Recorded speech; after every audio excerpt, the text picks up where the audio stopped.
What is going on, guys? My name is Justin Krieger. This is Zachary Kiefer with us today on our Friday, February 5th episode of Talking That Talk with Kiefer and Kriegs. You know the drill. We're just going to hop right into it.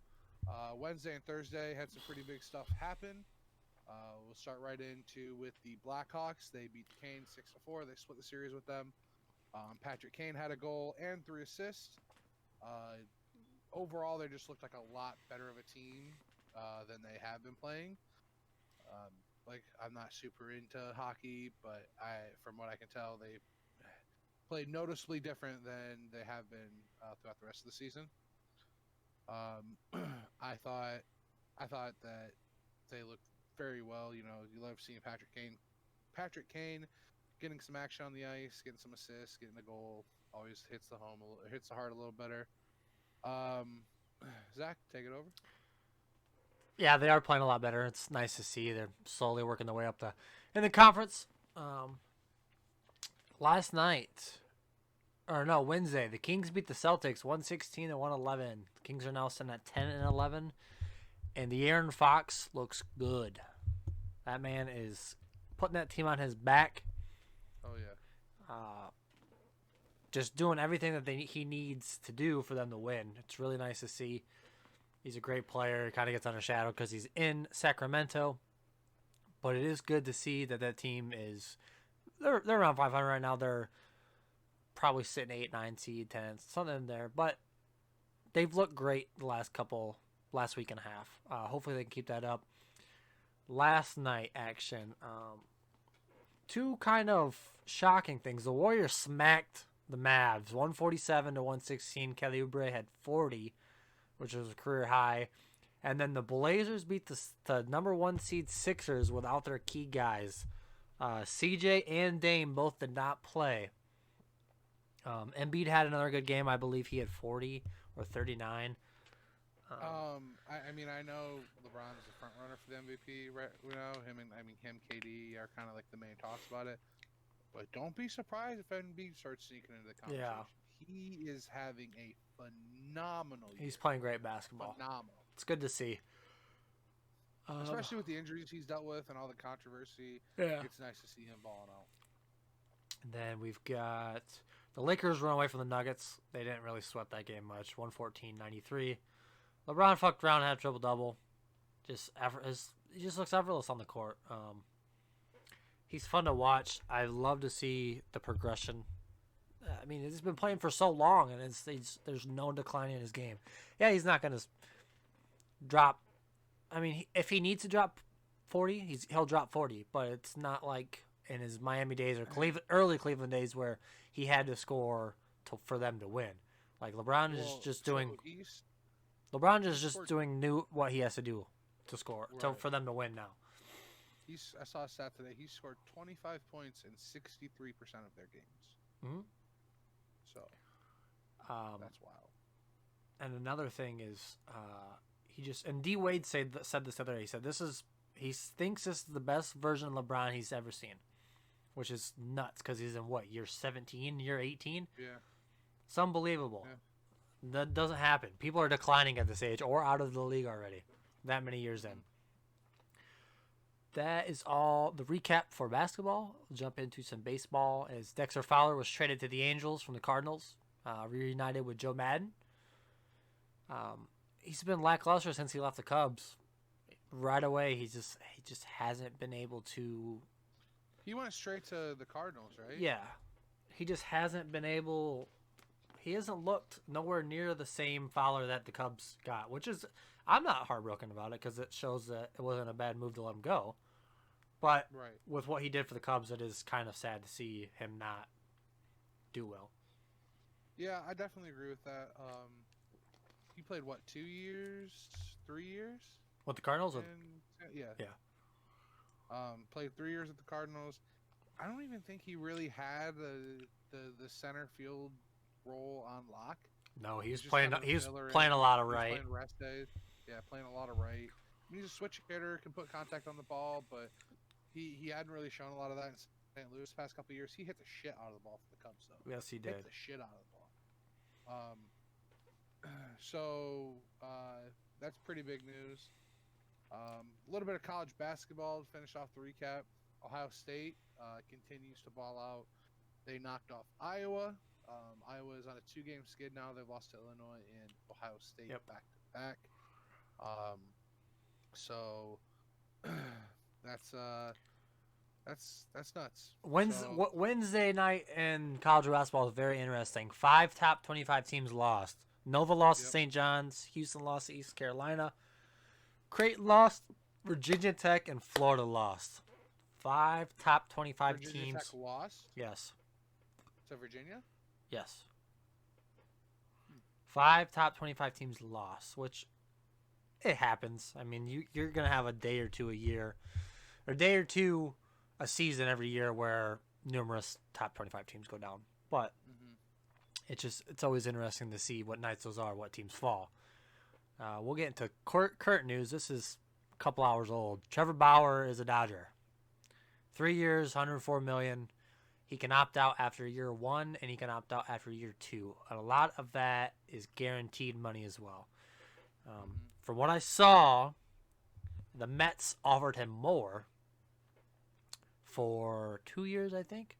Well, so overall annual salary more. But so that's that rotation is stupid. We got Kershaw, Bueller. Yep. Bauer. Bueller. Trevor Bauer. Bauer. Dustin May.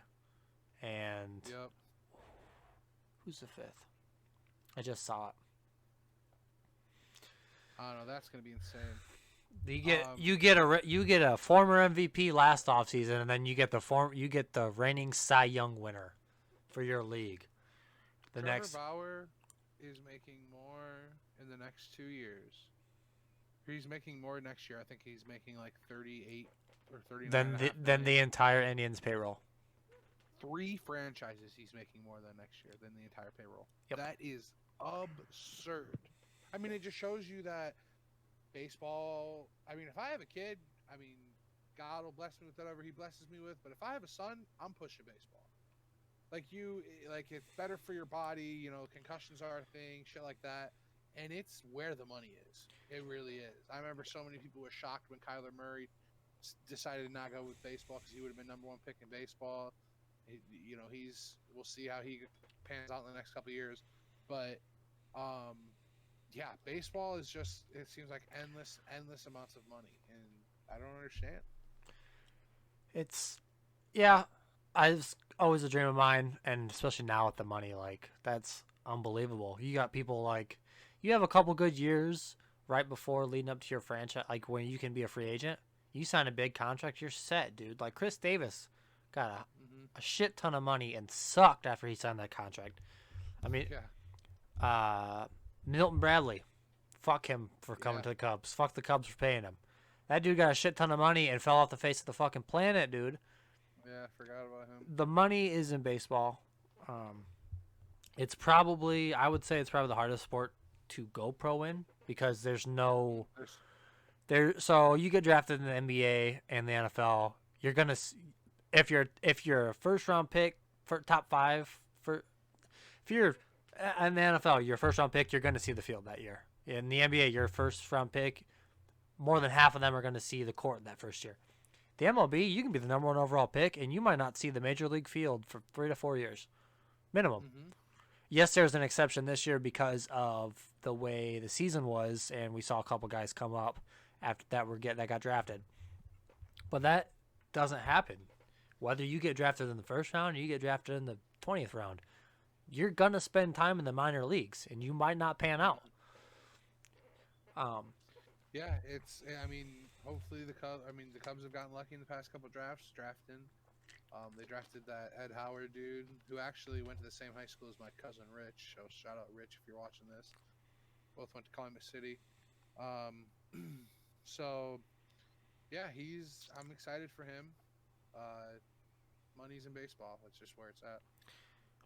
Moving on, huge news for the both of us. I know both being football fans and video game fans in general. NCAA football is back in business. It says they're going to take around 3 years to develop what it's going to be. So the first title is expected to be 2024. Um, so a little bit of a wait, just build the anticipation up, market it a little bit. I'm excited to see because I'm excited. They still got to figure out what the base salary or the base pays are going to be for the student athletes in it, and how much the likability factor is going to get you paid extra. They got to work out You know, all the legal obligations before they start right. with the game. But they are in development with the game. It is going to come out in like I said, I think they said 2024. A lot of guys around the league who are in the NFL now. I want that cover. Yeah, want the cover. Joe Burrow. I saw Joe Burrow make a tweet about it. Who else did? I think Baker Mayfield said something about it. You know, there's just a lot of people that I would like to see it have Here's my thought. Here's my thought for this. Do a former athlete, obviously. Do a former college athlete. Don't do a current player. So, say it comes out 2024. Do like a 32 person bracket and have people vote. Put like the last, I don't know, 10 Heisman winners in there. Last 13 Heisman winners in there. Or shit, even do the last 16 Heisman winners and then just do 16 other monumental college football players, you know, that didn't win the Heisman, like a McCaffrey, a Von Miller, just guys who may have taken second or third in the Heisman voting, but are still, you're going to remember them. That would be something that, one, you continue to build the hype for the game. Two, you get the fans interactive. It would be cool to see these guys. Way more excited. Yeah, it would be cool to see these guys petition for themselves online, like, hey, go vote for me. I just think if they did it they thought it out and did it properly, it could be huge for the game, for the sales, and I mean college football's huge, but you can market the hell out of this. Right. And by the way, this episode is going to be a little short compared to our normal ones. We have an episode Sunday, Super Bowl Sunday special, which we might record tomorrow, Saturday, just so that we can get it out early on Sunday, because I expect it to probably be around an hour. So we might record that tomorrow, get it out of the way, and then get it posted like 10 a.m. on Sunday like that, so there's plenty of time to listen. The next, obviously, Super Bowl, the hype is real. The excitement is building. We are 3 days away from what should be a national holiday, in my opinion. There's nothing better than Super Bowl. Even a couple years ago when the Rams and Patriots had the most snooze fest Super Bowl ever, it's still, you go hang out with your friends, family, whatever. You watch the game, you watch the commercials, you share laughs, food. It's special. I enjoy the hell out of it. I know a lot of people do. Best Super Bowl food for you personally. Go. My mom makes this pizza dip, and I love it. That's that or barbecue meatballs. Those are my go-to. What about you? I'm a pigs in the blanket kind of guy. Pigs in the blanket. I fuck with them. I can't fucking get enough of them, dude. I don't know what the fuck it was. What I like one of the most detailed memories that I have of my dad is watching the 2006 Super Bowl. Sitting in the living room. You remember my old house? Sitting in the living room right there, right in front of the back slider. Hot dog, mini weenies, meatballs, dips. I mean, my dad went all out for it. Big guy, you know, just like me. Going all out for it, and I literally just remember my dad. So we're sitting here, right, watching the game as the game was about to start. Opening kickoff. If you guys know what happened in 2006, Devin Hester returned that motherfucker back all the way. And I have never seen my dad get so hype. So, I mean, it would I've watched Cubs games with my dad. I've been to Wrigley Field with my dad. I've been, done a whole bunch of stuff with my dad. And I have never seen him get as hype as this moment when Devin Hester ran that kickback. I can just remember him, go, going nuts. So, God bless his soul. Super Bowl's always, like you said, it's a good time to get together with family, good time to share some laughs, share some food. You can't ask for a better time. since we're telling Super Bowl stories, I got two, so I'll touch on that one first. Like I said, I'm a Broncos fan and I'm a Peyton Manning fan. So I was in a basement of probably 25 people, and I was one of two Colts fans that Super Bowl. And I've never heard, even like going to college parties, I don't think I've ever heard one room be that loud. And that was as loud as I got because the Colts shut down their throat the rest of the game. It was bad. For Manning to get, which I mean, I was hyped for it too because that never happens in Super Bowl. Like the opening kickoff to get taken, it was like something you'd see in a movie. Like it was one. Well, and here's the thing: is Vinatieri was all, I'm not kicking to him, not kicking to him a single time. We're not going to kick to him a single time. Not giving Devin Hester a chance. And I don't know if he just didn't get enough ass on it or went off his foot. It was about, I don't know, a yard and a half Short of the goal line, yeah. Yeah, short of the goal line, and he took full advantage. He saw daylight. Devin Hester, best return man in NFL history. 100%. 100%. So hold up. Second story. Second story. Shit. Super Bowl story. Okay, so a couple years ago in Michigan, we had a very bad winter storm. I think it was my senior. Yeah, it was my senior year of high school. Our senior year of high school. I don't remember who played in Super Bowl. We had a really, really bad storm. They can't at halftime. Our AD called, not our AD, our superintendent called, said no school tomorrow. Enjoy the Super Bowl. The next morning, shout out Kevin Schooley. Shout out to the OG Kevin Schooley. So there's me, my sister, my mom, my dad, Mark, Trisha, Cub, Jordan, Jalen, Zoe, Taylor, Devin, and Luke. So there's 12 of us in the house, and Mark and Trisha's. So that night we have a good time. We watch the game. We're snowed in. Everyone stays the night. School got canceled. That was Jordan and Devin's, Luke's freshman year of college. Oh, okay. So Jordan didn't have classes on Monday, so he stayed home. Luke and Devin left at 6 o'clock in the morning because they had classes. But my dad had a snow day from work. My mom had a snow day from work. Everybody stayed at the house the next day besides Mark. And I really hope Mark watches this because he's still bitter about this. So, he gets up at 8, 9 o'clock to go to work. And he spends an hour and a half shoveling. He calls his boss. He's like, I can't get out of my driveway. He goes, well, I'll see you when I see you. He said, get here when you can. So he goes, works all day. And we're all in the exact same spot in their living room when he gets home. And we still talk about it. When anytime Super Bowl gets brought up, that gets talked about. And it's the same time where you could pay with love. They would randomly select people to pay with love at McDonald's. Out of all people, my dad goes to McDonald's the next day to get food for 10 of us. And that he paid with love, a $60 meal. He had to blow the cashier a kiss.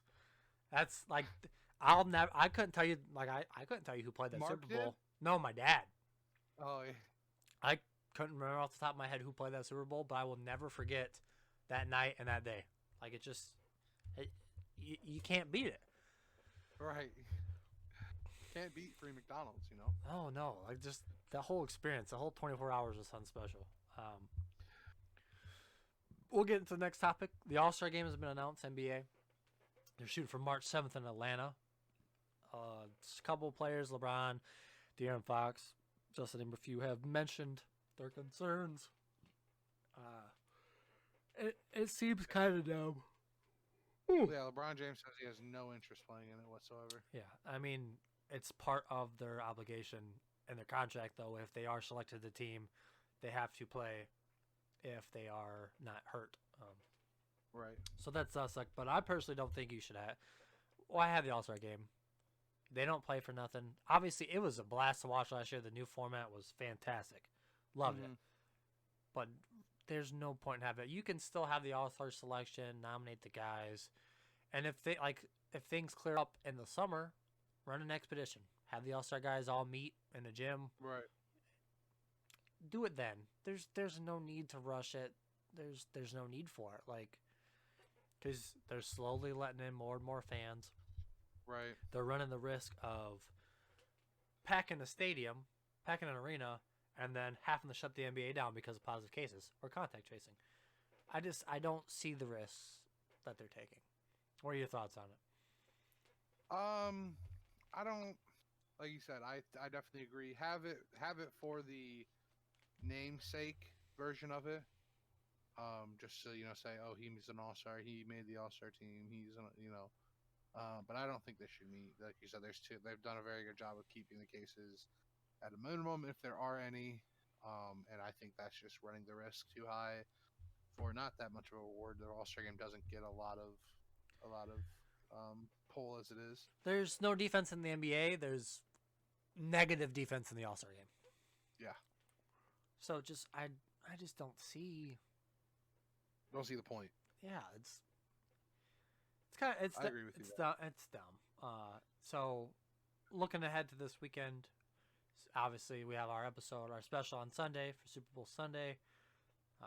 Obviously we'll get into the Super Bowl full details, spreads, bunch of different wagers you can do, talks, injuries, all that fun stuff. Tonight, Bulls and Magic play. Are they in Orlando or are they in Chicago? They are in Chicago, I believe. The end of the first quarter just happened. Mavs are up 33-31 at the end of the first. So a little bit of an effort from a comeback starting out. So we'll see how that goes. So, Couple big nights or couple big games for NBA. We got Raptors at Nets at 7:30. That just started. Yep. And then we have Celtics at Clippers. Going to be starting at 10 o'clock. We're going to start making picks for the primetime games and keeping track of the record. Just a little friendly thing that we're going to do. Just going to be, and when we're talking about the primetime games for the NBA, that's usually just the Friday night games. We'll do like the Friday night, the Wednesday and Friday. Okay, we'll do Wednesday and Friday. That's fine with me. I'm gonna say for the Raptors Nets game, I'm gonna think the Nets. They're just playing really well overall. The Raptors, Fred Van Vliet went off the other night. They're playing fairly well, but it's gonna be hard to go into Brooklyn and beat them. They're averaging like 80-something points, the three of them. It's hard to score that many points, and they don't have as many threats as some of the other teams that have beat them. But I mean, the Cavs don't have many guys who can score, and they beat them twice this year. So, right. What do you think in second game? And then I'll give my two. That's a toss-up, man. Celtics have been playing really good ball. Brown is not playing tonight. Jaylen Brown's not playing. Nope. Okay. Celtics have been playing really good ball. They played the Lakers really well. Clippers have been playing good ball too. Personally, I'm gonna go with the Celtics. I think the Celtics go on in there and they get a big win against the Western Conference. I think they're second. I think Lakers are still in the lead. So I think Celtics go in there and take a big win from them today. I agree with you on the Celtics, and I'm not just saying that because I put money down on them. I do see the Celtics squeak one out tonight, even without Brown. Jason Tatum's probably going 35-40. That's what I'm guessing out of Brown or Tatum. Sorry, and then I'm just gonna go opposite of you. I say Raptors beat the Nets, shocking fashion. Just another team that you wouldn't think would be able to compete with the Nets, but like I said, the Cavs beat them twice. So I'm just gonna go Raptors, Celtics. So Saturday, tomorrow, there are 3 top 25 matchups. I'll do the first one, and then Krieger can do the second two. We got number 10 Alabama versus number 18 Missouri. Should be a good SEC matchup. Both those teams are playing really well, especially Alabama. And then Krieger can get these last two, and we'll wrap things up. Yeah, we got basically just a conference matchup weekend. Like you said, SEC matchup in Alabama and Missouri. We got Kansas taking on West Virginia, 23 versus 17, both Big 12. That's going to be a good matchup. West Virginia's been playing really well. Kansas, they're always they're usually up there, but this year they're kind of on the back looking in, so they definitely need to some more marquee wins under their belt, and I think going into West Virginia would be a big one. Pretty big, important Big 12 matchup. Got Wisconsin, number 19, traveling to number 12, Big Ten. fighting Illini. Did I say Big 12? Yeah. Big 10. My fault. Big 10 matchup, Wisconsin and Illinois. That's going to be big for Michigan fans, just to see, see what the rest of the conference is doing. Going to be big for state fans, just so they can. We need any help we can get. Try and get some wins to at least get a tournament bid, which at this point is going to be pretty tough. Another thing to wrap up the show. 8 o'clock. If you guys are into Barstool at all, Rough and Rowdy, baby. Rough and Rowdy, Billy Football going to be facing Jose Canseco. So I don't know if they're still doing it, but they were about an hour ago. Barstool has a boost for that right now, so you can take either. You can put $10 max bet down. You put $10 down, and they're both plus 400. So put your money on who you want to put, and you'll make $40 on it if you win. Yep. So put $10 down on Billy Football, just because I listen to Pardon My Take just about every episode that they come out with. And Jose Canseco is a bitch. Yeah, I think he's gonna get made a fool tonight. I hope he knocks him out. I hope Billy Football knocks him out. Yeah. So that's what I'm gonna be doing right after this. I'm gonna probably, do the deed and watch some Rough and Rowdy. Yeah. So, we will be back here Sunday. Might record Saturday, but definitely be posting. We'll up on see you Sunday. Sunday morning with this episode. Yeah. Yep. Tons of Super Bowl talk. Yep. But expect a little bit of a longer episode. Yeah. Not super long. Like the one it'll probably be 45. Normal episode, probably. Yeah, 45 to an hour. But also, one more thing. If any of you guys are watching or into Disney Plus or into Marvel in general, WandaVision came out with their 5th episode today. Don't spoil shit. And I'm not spoiling it. I'm just saying one thing. It sets up the entirety of the MCU. Phase 4. It's Phase 4 and 5. All right. Well, I'm gonna have to watch that now. You got me going. It's literally the last 10 seconds in the video or in the episode that they dropped the big bomb. But the fact that they did this, wow, it changes a lot of things. So looking forward to that, just as a movie fan and a Marvel fan. Zach, I know, is itching in his chair right now. He's gonna hop off and go watch that, I'm sure, right after. Probably. But that will do it for us tonight. We appreciate all the love and support. Just ask that it continues. Let's get these numbers up. Like, comment, sub, all that fun stuff. With that being said, we will see you guys Sunday. Peace.